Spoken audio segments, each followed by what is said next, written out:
Bienvenidos a aquellos que nos visitan por primera vez y seguimos con este estudio sobre cómo crece una iglesia, cómo crece la iglesia. Y qué mejor que preguntarle al apóstol Pablo, un fundador de iglesias. Y estamos centrando estos tres estudios del domingo pasado, este y del que viene, en Primera Tesalonicenses, ya lo aprendí, lo corregí en el PowerPoint. Primera Tesalonicenses capítulo 2. Y dijimos algunas cosas que vamos a hacer un muy breve repaso. Todavía no pudimos, por un problema técnico, subir el mensaje anterior y los mensajes anteriores a la página, pero si Dios quiere esta semana lo resolveremos, así que pueden escuchar el mensaje anterior. Bueno, habíamos hablado del segundo viaje del apóstol Pablo y habíamos situado allí, luego de una explicación, la ciudad de Tesalónica.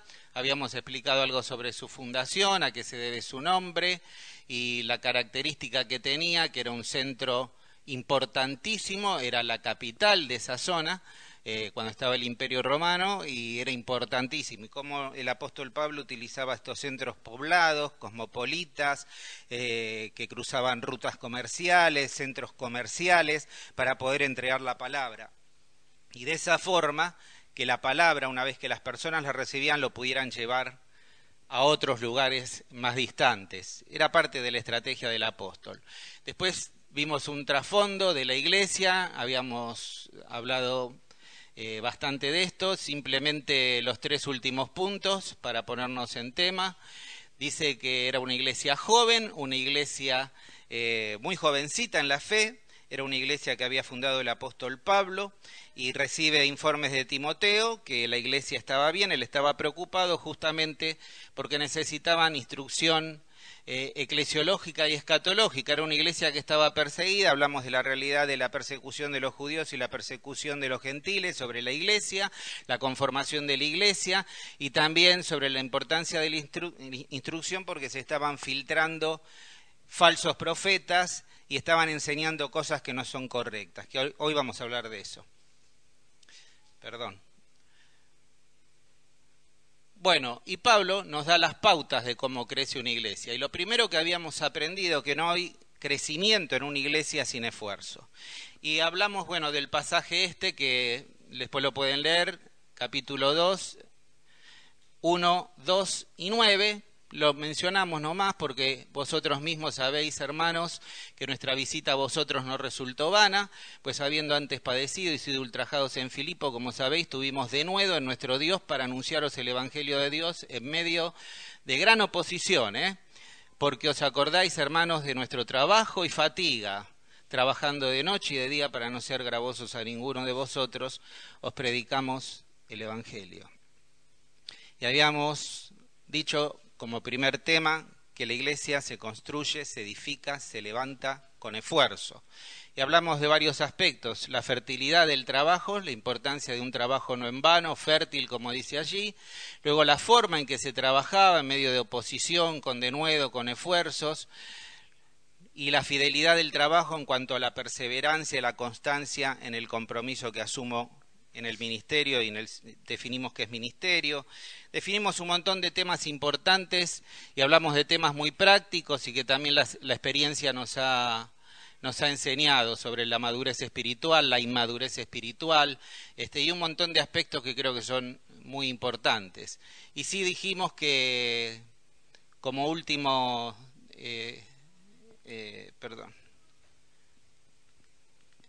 como último detalle de esto, que la importancia de evaluar nuestro ministerio delante de Dios. Si lo que estamos haciendo lo estamos haciendo para el Señor, si lo que estamos haciendo se transforma en una carga, es porque quizás lo que estamos haciendo no lo hacemos para Él, o lo hacemos en nuestra fuerza, sino en la fuerza de Dios, o estamos ejerciendo una actividad la cual no es acompañada por los dones que Dios nos dio, y entonces tan solo nos cosechamos frustración y peso sobre nosotros.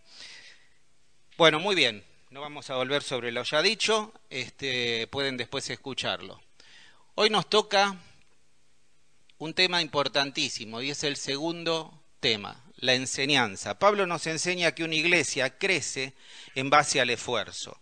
102 años dijimos de esta iglesia, donde hubo hermanos que sintieron en su corazón empezar un testimonio aquí y contábamos la historia del esfuerzo que tuvieron. Hay libros atrás que pueden adquirir sobre la historia de la iglesia. Me gustó porque se vendieron 2 el domingo. Son muy económicos, pero enseñan un poco de cómo llegamos a ser lo que hoy somos. Y hubo personas que trabajaron de día en sus trabajos, de noche y de tarde, venían aquí a levantar paredes, a construir bancos y a poner su esfuerzo. No solo esfuerzo físico, sino también espiritual. Y sin lugar a duda dijimos que muchas lágrimas habrán sido derramadas en este lugar por ancianos, pastores, miembros de la iglesia, por esta iglesia, ¿no? Y somos el producto de ese esfuerzo, de esas oraciones y de esos momentos de desafío.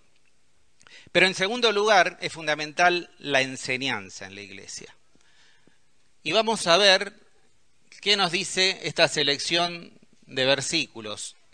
Seleccionamos el versículo 3, 6 y 13 del mismo capítulo 2. Y dice así el apóstol: porque nuestra exhortación no procedió de error ni de impureza, ni fue por engaño, sino que según fuimos aprobados por Dios para que se nos confiase el Evangelio, así hablamos, no como para agradar a los hombres, sino a Dios, que prueba nuestros corazones, porque nunca usamos de palabras lisonjeras, como buscamos gloria de los hombres, ni buscamos gloria de los hombres, Dios es testigo, ni de vosotros, ni de Cristo. Por lo cual también nosotros sin cesar damos gracias a Dios de que cuando recibiste la palabra de Dios que oísteis de nosotros, la recibisteis no como palabra de hombre, sino según es en verdad la palabra de Dios, la cual actúa en nosotros.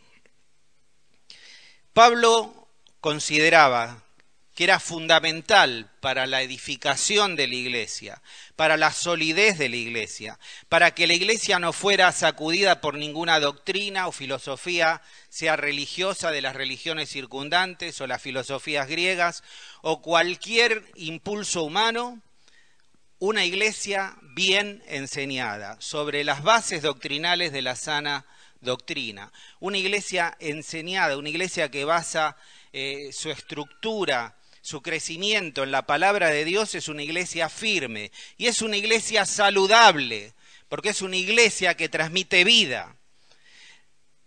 El objetivo del enemigo, a través de toda la historia, ha sido dañar y socavar la autoridad de la palabra de Dios. ¿Se acuerdan en el Génesis cuando le dijo a Eva: así que Dios os ha dicho, para que pongan en tela de juicio lo que Dios había enseñado?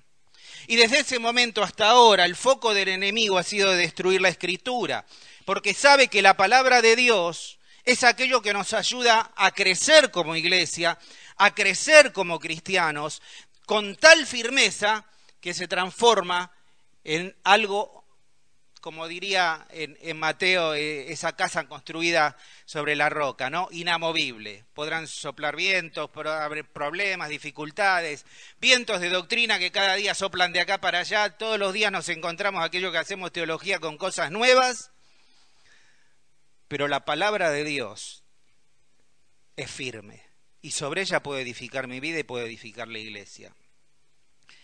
Una de las formas de socavar la autoridad de la palabra de Dios era socavar al mensajero.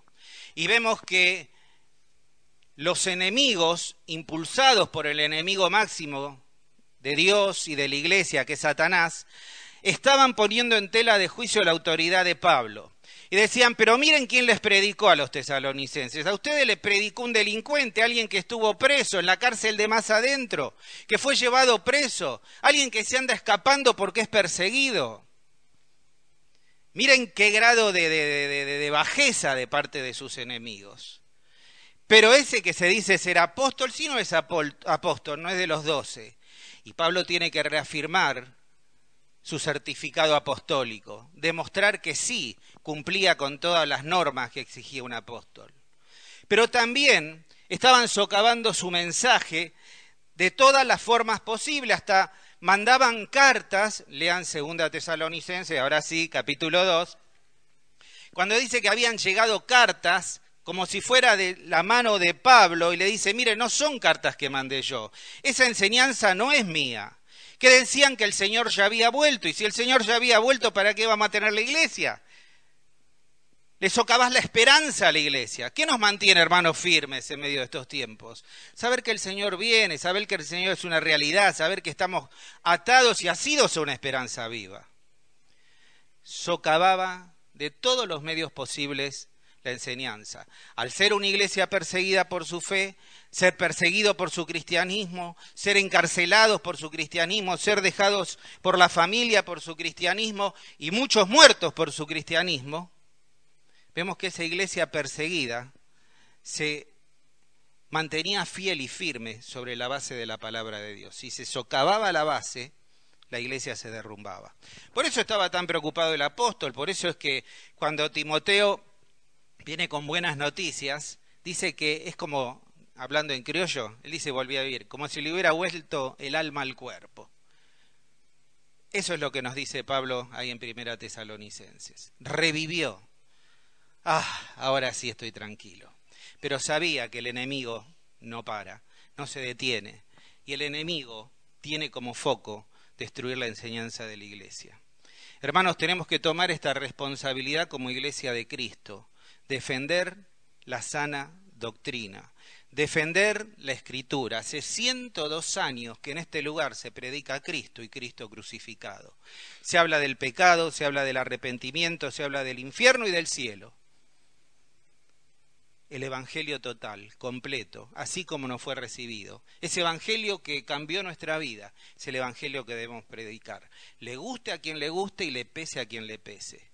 Es el evangelio de Jesucristo. Es lo que debemos de levantar en alto y llevarlo por todos lados. Encarnarlo en nuestra vida, pero transmitirlo hasta lo último de la tierra. Pablo era consciente de esto. Y la importancia de presentar defensa justamente ante estos hombres que, como vemos aquí, lo estaban acusando de tantas cosas que después vamos a ver detenidamente. Vamos a avanzar un poquito más. Perdón. Muy bien, dijimos enseñanza y vamos a ver dos aspectos de la enseñanza. Habría más para mencionar, pero dos aspectos creo fundamentales que nos plantea el capítulo 2 sobre la enseñanza. En primer lugar, en cuanto a su mensaje, ¿cuál era el mensaje que Pablo defiende y predica? Y allí dice, no procedió de error, ni impureza, ni fue por engaño, no era falso, sino genuino. Eso es lo que significa justamente ese término, ¿no? Algo genuino. Lo recibiste no como palabra de hombre, sino es en verdad la palabra de Dios, la cual actúa en vosotros los creyentes. Pablo empieza por definir, lo que yo les prediqué no es mi palabra, no son mis formas de pensar, no son mis formas de ver la vida, no son presunciones humanas. Lo que yo les prediqué es palabra de Dios. Muchas veces algunos que toman la palabra y que la enseñan, ponen sus opiniones personales, ponen sus apreciaciones e interpretaciones personales y adulteran la palabra de Dios. Y en este caso, Pablo le dice, lo que yo les dije es todo, total y absolutamente palabra de Dios. No es mi palabra, no es mi forma de pensar, sino verdaderamente es la palabra de Dios. Y no es palabra de hombres, sino que es verdad. Hablar de verdad en estos días es casi una utopía. Porque la verdad que desconfiamos de todo. Ya no creemos más en nadie, es lo que dice la gente, ya no creo más en nadie. Ya es como, viste, cuando estás entregado, ya no creemos más, ya no confiamos más. Y es el clima que vive nuestra sociedad. Ya no le crees a los políticos, no le crees a las religiones, no le crees a las instituciones, no crees a los... Ya se descree de todo. Y en medio de ese descreimiento se levanta algo que se exhibe como verdad absoluta, autoritaria y modeladora de la vida y de las relaciones, que es la palabra de Dios.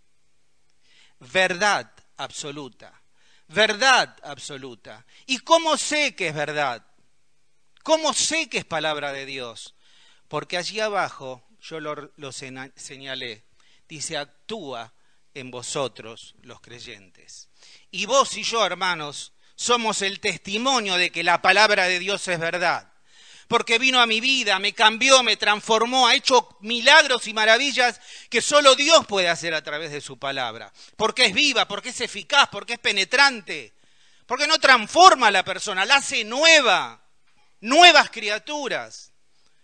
Y sé que cada uno de ustedes son testigos en su vida de esto. Pero podemos testificar de personas que el mundo no daba dos mangos, que estaban perdidos en delitos, en pecados, en lujuria. Y vino la palabra de Dios y los cambió, delincuentes, asesinos, personas que estaban en la droga, en el alcohol. Dios los cambió. Porque la palabra de Dios es verdad y actúa. Es un poder que tan solo puede tener la palabra de Dios. Por eso, hermanos, predicamos la palabra de Dios, porque es la única que tiene poder de actuar, de cambiar vidas, de transformarnos, de ayudarnos a crecer, pero también de darle a la iglesia la estabilidad necesaria como para que no sea sacudida por todo viento de doctrina. ¿Por qué es tan importante enseñar la palabra? Y yo, ¿saben qué pasó por mi mente en el día de ayer, que lo agregué a este estudio? Estaba sentado en mi escritorio, estaba estudiando. Los que conocen mi escritorio, hay libros por todos lados, ¿no? Un día me van a aplastar los libros. Bueno, estaba sentado así y saben que estaba orando, pensando y vi un Nuevo Testamento de los Gedeones. Lo tenía ahí, Nuevo Testamento de los Gedeones. ¿Y saben qué me acordé? ¿Se acuerdan lo que dice al principio el Nuevo Testamento de los Gedeones sobre qué es la palabra de Dios? ¿Vamos a verlo juntos? Los Gedeones es una institución internacional que distribuye la palabra de Dios. Ustedes son unos Nuevos Testamentos azules que lo ven en los hoteles, en los hospitales, se reparte a la fuerza de seguridad, en las escuelas. Y yo quisiera que leamos con detenimiento lo que dicen en los Gedeones. Bueno, y dice este autor anónimo, porque no se sabe quién es, sobre qué es la Biblia. Y creo que con esto definimos y cerramos el punto. Dice, la Biblia contiene la mente de Dios. Verdaderamente en la palabra de Dios podemos comprender qué es lo que Él piensa, qué es lo que Él siente, qué siente hacia nosotros.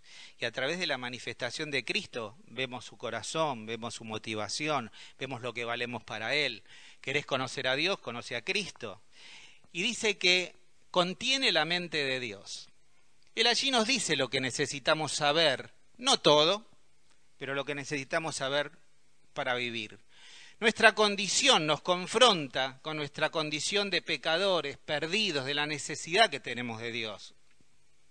Nos marca el camino de salvación.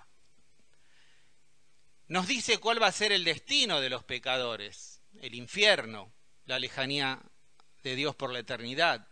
Pero también las bienaventuranzas de las cuales podemos disfrutar los creyentes. Sus historias son verdaderas, sus decretos son inmutables, no cambian, no cambian. La palabra de Dios no ha cambiado, cielo y tierra pueden pasar, mas mi palabra dice no pasarán, no han cambiado, es lo único que sea. En otro aspecto bastante común de la sociedad son los cambios. La palabra de Dios no ha cambiado. Estamos usando la misma palabra que usó el apóstol Pablo, estamos usando la misma palabra que usaron los profetas, y sigue la misma palabra. Y me maravilla a veces porque, no sé si a ustedes les habrá pasado, pero abrimos la Biblia y leemos un versículo que lo conocemos de memoria y de repente toma vida ese versículo de acuerdo al momento de vida que yo estoy pasando y se aplica de tal forma que la palabra toma vida, se transforma más que en letras y un soporte escrito y se transforma en vida y se aplica a una necesidad concreta de mi vida. Y yo digo, ¿cómo puede ser que este pasaje que tantas veces leí ahora tome esta vida y que yo no me haya dado cuenta de este concepto que encierra este pasaje? Porque la palabra de Dios es viva, es eficaz, es eterna. Léela para ser sabio. Primera Corintios nos habla mucho sobre la sabiduría, también el Proverbio capítulo 1. Créela para ser salvo y practícala para ser santo. Contiene luz para guiarte, alimento para sustentarte, consuelo para animarte. Es el mapa del viajero, nuestro GPS. Es el bastón del peregrino que nos sostiene en medio del camino. Es la brújula del piloto, nos marca cómo llegar a la meta.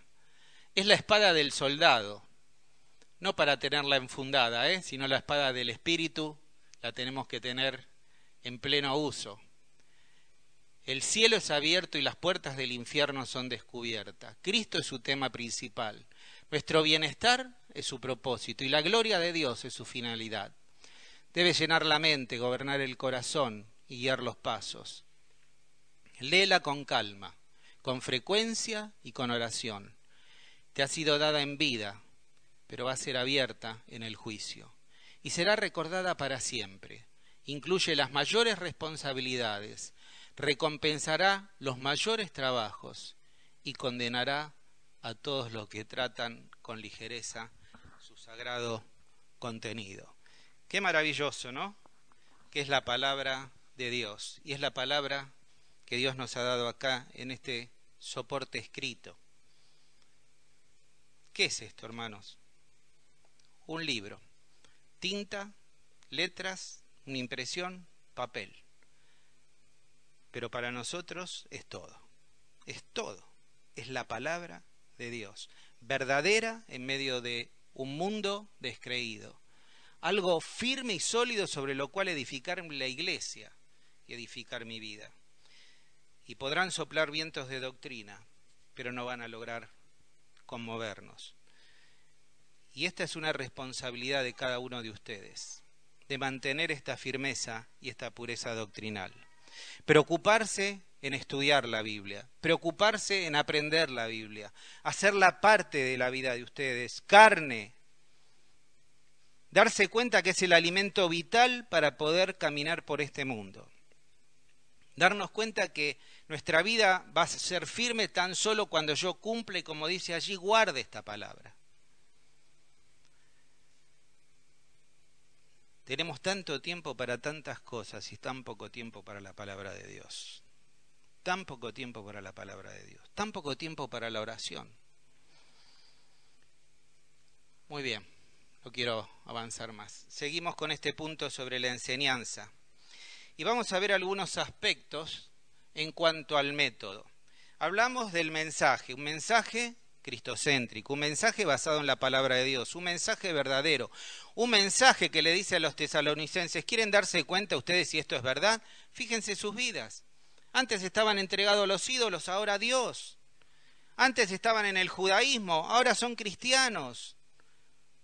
Ahora no hay esclavo ni libre, están todos juntos, el amo y el esclavo, el judío y el gentil, formaban la iglesia de Cristo. Esta palabra que actúa en ustedes es la mejor demostración de que es la palabra verdadera, es la palabra de Dios. Pero hubo un método que empleó en cuanto a la enseñanza. Lo primero que le decían al apóstol Pablo, que él lo que buscaba era el aplauso, era la aprobación humana. Dice, claro, él lo único que busca, que la gente lo apruebe. ¿Y qué les contesta ahí en el pasaje el apóstol? Así hablamos, no como para agradar a los hombres, sino para agradar a Dios. Me da mucho dolor, les tengo que confesar, ¿será que me estoy poniendo viejo? Me da mucho dolor, ¿sabe qué? No sé si dolor, sí, dolor. Me da mucho dolor ver cómo se tergiversan hoy las escrituras. Me da dolor ver canales cristianos donde se enseña cualquier cosa. Me da dolor cuando yo tengo que explicarle que no soy como los otros que se dicen evangélicos. Me da dolor cuando entro por internet y veo barbaridades.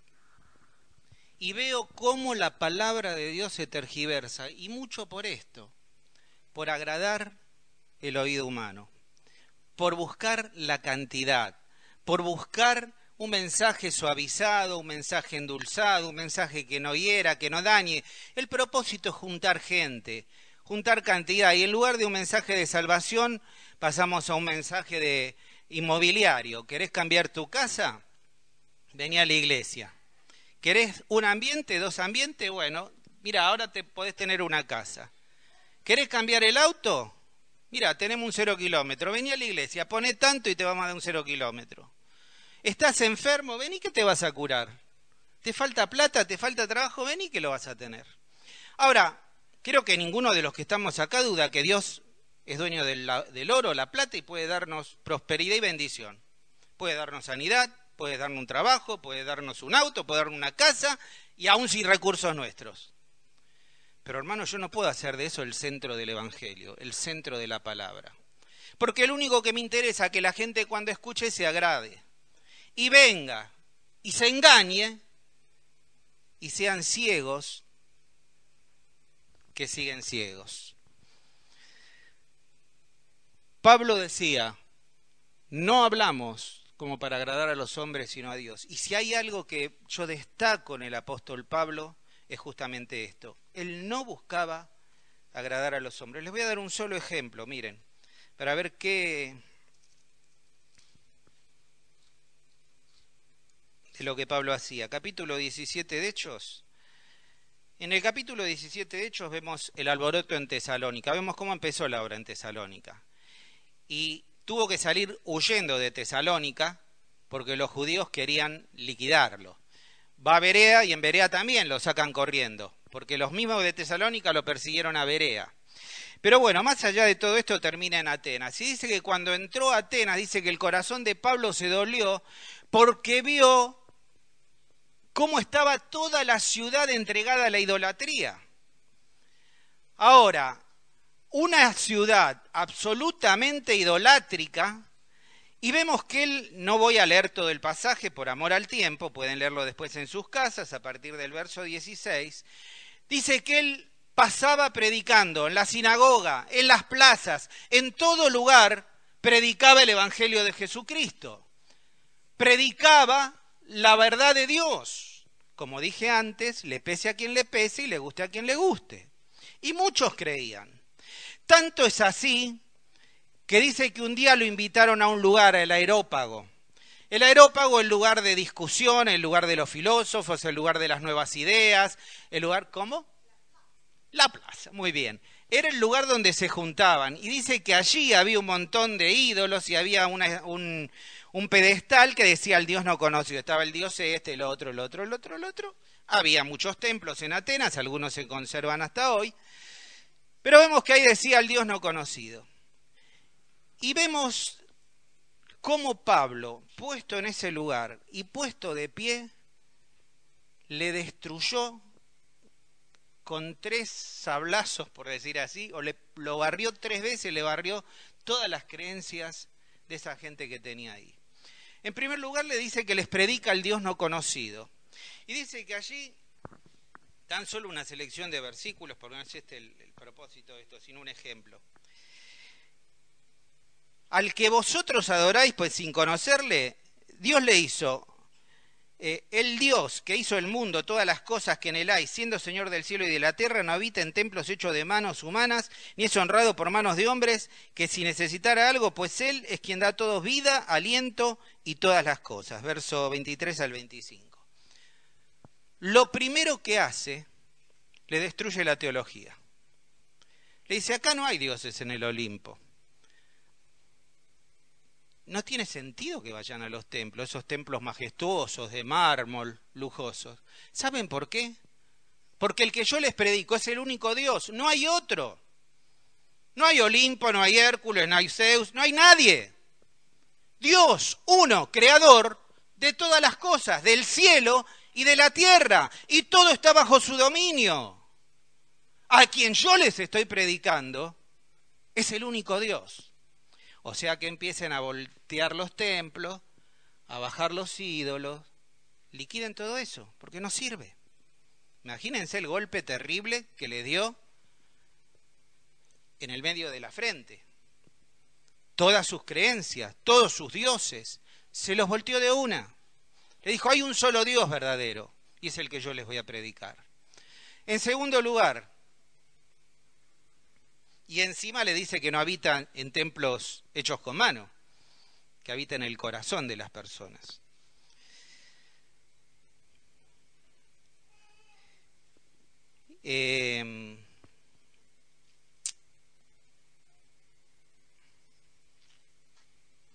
Verso 29.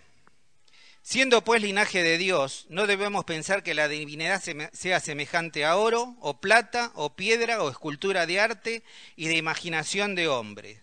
Pero Dios, habiendo pasado por alto los tiempos de esta ignorancia, ahora manda a todos que se arrepientan. ¿Ahora con qué les barre? Con la idolatría. Un negocio hasta nuestros días, la idolatría. Le dice, no solo ya los templos estos no sirven de nada, ya sus deidades no sirven de nada, sino que Dios, el único, el verdadero, que quiere tener una relación personal con ustedes, que quiere morar en su corazón, no en estos templos artesonados, tampoco se limita a una figura hecha de manos. Así es que pobre los artesanos, toda la desocupación. Le voló toda la idolatría de una. Pero después le da un tercer golpe. Sería para hablar mucho más de esto. Y de una sangre hecho todo el linaje de los hombres para que habiten sobre la faz de la tierra y les ha prefijado el orden de los tiempos y los límites de su habitación. ¿Para qué? Para que en el tiempo que Dios te da, busquen a Dios, si en alguna manera palpando puedan hallarle, aunque ciertamente no está lejos de cada uno de nosotros, porque en él vivimos, nos movemos y somos, como algunos de nuestros propios poetas también han dicho, porque linaje suyo somos. En tercer lugar, toca directamente la médula de la filosofía griega. La filosofía griega hablaba de un circuito cíclico. El platonismo, el aristotelismo, hablaban de que todo es cíclico. Lo que está pasando ahora en este momento acá en la iglesia, no sabemos cuándo, en algún momento, se va a volver a dar. Porque toda la historia es cíclica. Toda la historia es cíclica. Y de repente, Pablo le dice, no es cíclica. Es lineal. Es lineal, y en eso usa la teología judía. Es lineal, tiene un principio y tiene un fin. Y Dios ha marcado tiempos para que en el tiempo que Dios te da, le busques. Y el clímax de ese tiempo es la venida de Cristo, la salvación, para que ustedes puedan arrepentirse. Entonces, esto no es cíclico, esto es lineal. Y cada uno debe dar a Dios cuenta de sí, porque Dios quiere venir a morar en tu vida. Es terrible esto, porque ellos seguían pensando que a Dios se podía hallar la salvación a través del conocimiento, a través de prácticas. Quizás, como dice acá, de los epicúreos estoicos, que pensaban algunos que el alma y el cuerpo eran cosas independientes. Yo con el cuerpo hago lo que quiera, total no afecta a mi alma. Y mi alma y mi espíritu son los que se conectan con Dios. Y en Corintios, ¿qué le dice el Señor? ¿No sabéis que sois templos del Espíritu Santo, que Dios vive en vosotros? ¿Qué quiero decir con todo esto? Que Pablo predicaba la verdad a una costa de su vida. Fue apedreado por predicar la verdad. Fue perseguido por predicar la verdad. Estuvo dispuesto a predicar la verdad ante Nerón, sabiendo que eso le implicaba la muerte. Pero él quería llegar hasta lo más alto. Dice, no puede ser que el emperador no haya escuchado de Cristo. Hermanos, la palabra de Dios, este método, Dios nos dio una palabra no para agradar a hombres, sino para agradar a Dios. Y es lamentable que hoy en día tenemos que no solo tratar de predicar a las personas que reciban a Cristo, sino que tenemos que invitar a los cristianos que vuelvan a la Escritura, a los cristianos que vuelvan a la sana doctrina. Porque, como dije antes, me duele ver gente confundida, gente que de buena fe está siguiendo falsas enseñanzas. Es una responsabilidad de la Iglesia. No solo rescatar las almas del infierno, sino también rescatar a muchos hermanos nuestros que están caminando en el error. Avanzamos un poquito más. Decían que buscaba prestigio personal. Y dice, tampoco hemos buscado honores de nadie, ni de ustedes, ni de otros. Algo que es muy peligroso, sobre todo cuando uno tiene un lugar de autoridad o cuando entrega la palabra, es buscar el prestigio personal.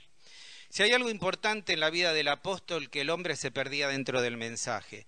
Si vemos, creo que ahí justamente en 1 Tesalonicenses 1:5 dice, pues nuestro evangelio no llegó a vosotros en palabras solamente, sino también en el poder del Espíritu Santo, en plena certidumbre, como bien sabéis, cuál fuimos entre vosotros por amor de vosotros. Dice, nuestro evangelio no llegó a vosotros en palabra. El evangelio llegó a través del poder de Dios y era palabra de Dios. Él tan solo era el portavoz. Y vemos a través de otros pasajes que agrega, podemos leer capítulo 3, capítulo 4, cómo él, el apóstol, se pierde dentro de su mensaje. Él pasa a un segundo lugar para que Cristo sea glorificado, para que Cristo sea exaltado, para que la palabra sea la protagonista. Siendo consciente, como hoy compartía Martín en la cena, que él decía, pobre hombre de mí, porque conocía sus limitaciones y era consciente de sus pecados. Es un gran mal de nuestros días, estas personas que buscan prestigio personal. Yo he conocido alguna de ellas, parecen estrellas del cine, de la televisión o de la música, con guardaespaldas, con séquitos, con... Hermanos, no busquemos la aprobación de los hombres, no busquemos el prestigio personal, nada tenemos de qué gloriarnos, nada. Si algo bueno hacemos es porque el Señor está en nosotros. Y por último, creo que es último, metido en el negocio de la predicación. ¿Es un negocio la predicación?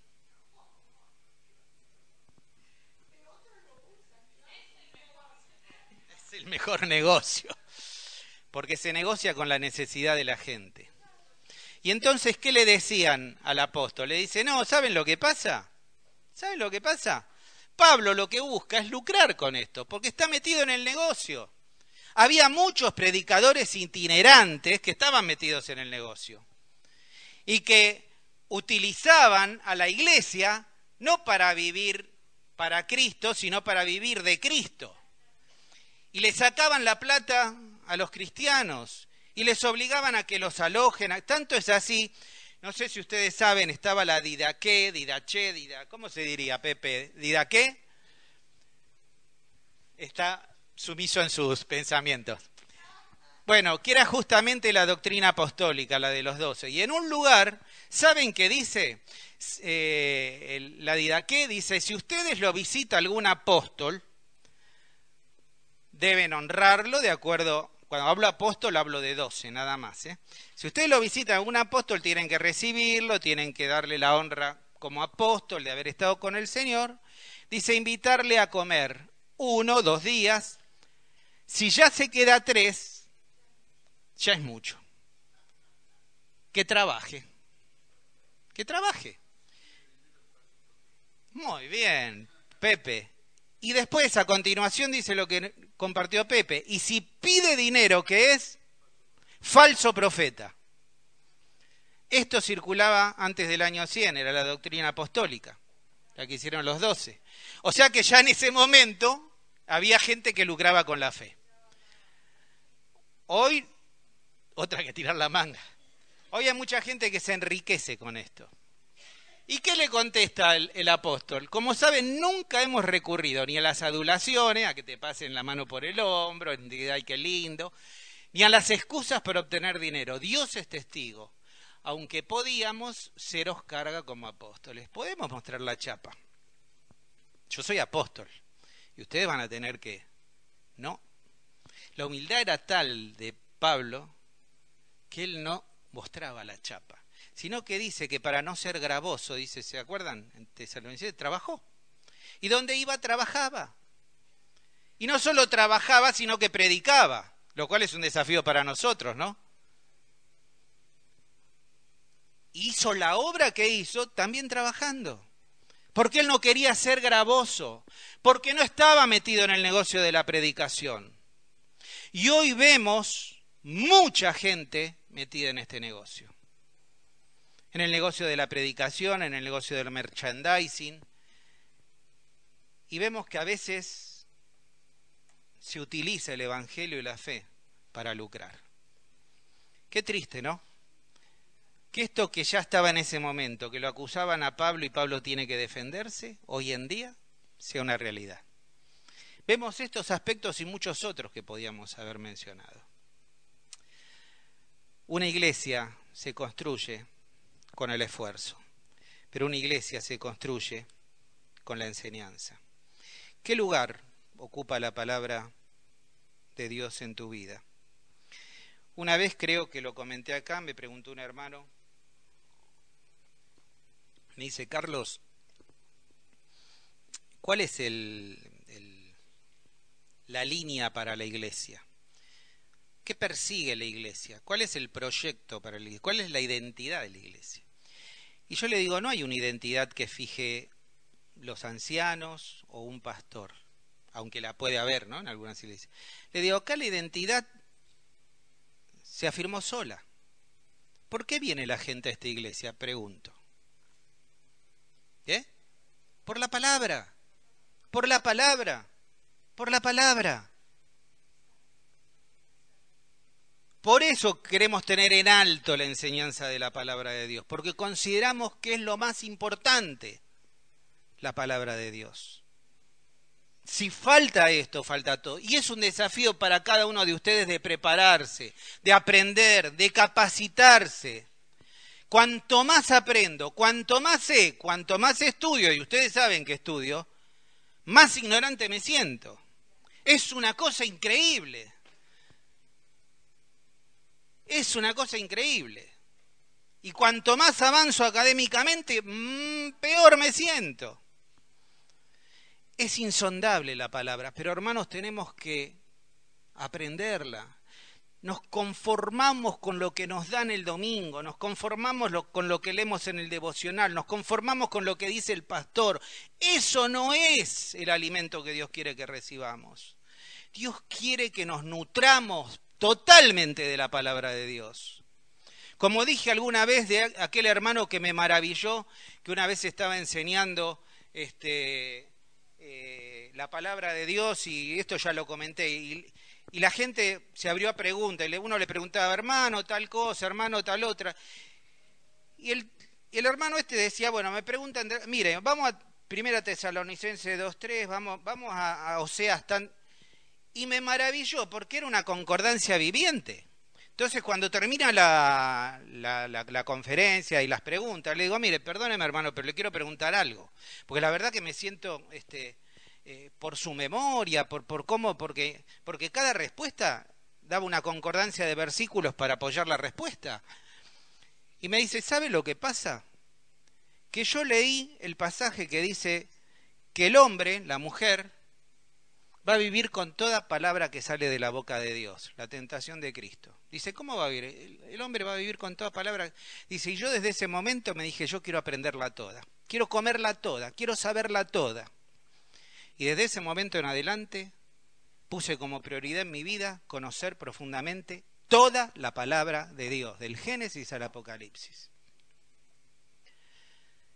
Tenemos que tomar la decisión de aprender la palabra, de enseñar la palabra, de vivir la palabra, leerla para ser sabio, creerla para ser salvo y obedecerla para ser santo.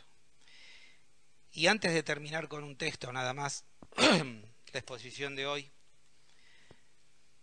y después lean este capítulo 2 en sus casas, vamos a seguir analizándolo el próximo domingo. Yo quisiera que vos te preguntes cómo es tu relación con la palabra. ¿Cómo es tu relación con la palabra? ¿Te das cuenta que tu vida, tu presente, tu futuro depende de eso? ¿Te das cuenta la importancia que tiene la palabra para tu vida, para los que te rodean? Que puedas fijarte como una meta de este año. Así como te dije el domingo, esforzarte y ser parte de la obra de Dios en este lugar.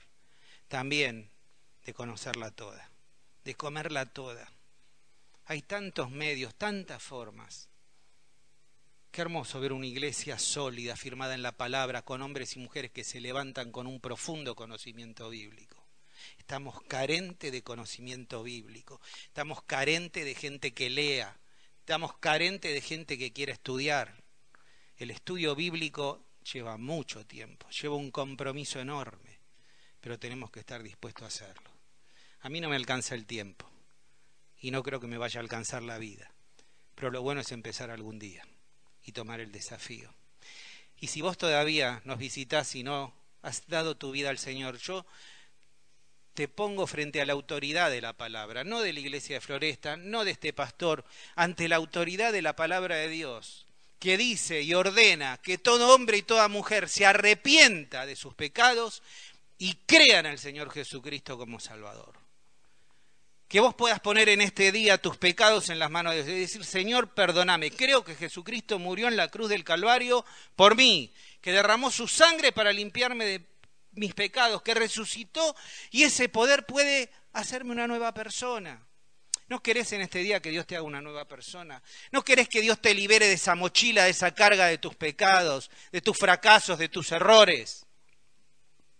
Yo te invito a que en este día vos le digas con tus palabras al Señor, Señor, quiero recibirte como mi Salvador. Vamos a inclinar nuestros rostros, simplemente una oración, luego terminamos orando juntos y quiero orar. Y si vos verdaderamente en este día querés recibir a Cristo como Salvador, podés seguir esta oración y luego te voy a pedir para conocerte que levantes tu mano si es que deseas hacerlo. Dios mío, creo que Jesucristo murió por mis pecados en la cruz. Me arrepiento por mis pecados. Necesito tu perdón. Decíselo con tu corazón, necesito tu perdón. Señor, quiero que me des una nueva vida. Te recibo como Salvador. En el nombre de Jesús. Amén.